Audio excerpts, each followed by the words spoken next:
Mummy जी, क्या आपको पता है कि वृंदावन में एक ऐसा भी मंदिर है जिसका दरवाजा बस साल में एक ही बार खुलता है और फिर बाद में बंद हो जाता है और उसे मोक्ष का द्वार भी कहा जाता है। हाँ बेटा, वो द्वार है बैकुंठ द्वार, जो वृंदावन के रंगनाथ मंदिर में स्थित है, जिसको बैकुंठ द्वार भी कहा जाता है।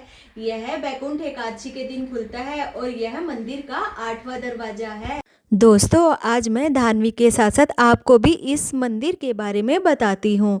इस मंदिर में भगवान की 11 पालकी इसी दरवाजे से मंदिर के अंदर जाती हैं और पालकी के साथ हजारों लोग भी इस दरवाजे से मंदिर के अंदर प्रवेश करते हैं।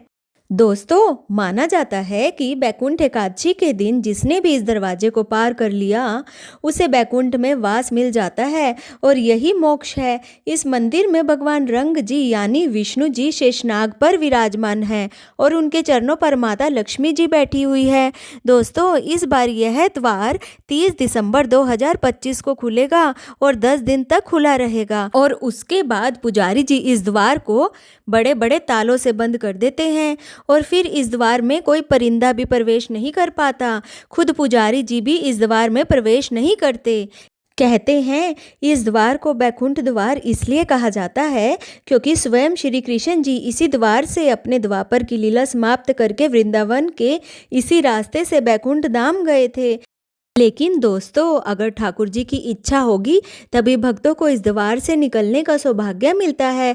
दोस्तों, आपको पता है कि इन दिनों में सुबह 4 बजे से भक्तों की लंबी लंबी लाइनें लगनी शुरू हो जाती हैं और भगवान विष्णु की सवारी चांदी की पालकी में इसी द्वार से निकाली जाती है। दोस्तों, इस मंदिर की विशेषता यह है कि यह दक्षिण भारत के मंदिरों की तरह दिखता है और यह वृंदावन के सबसे अनोखे और सुंदर मंदिरों में से एक है और इसके अंदर एक सोने का खंभा भी बना हुआ है और वृंदावन का सबसे बड़ा मंदिर यही है।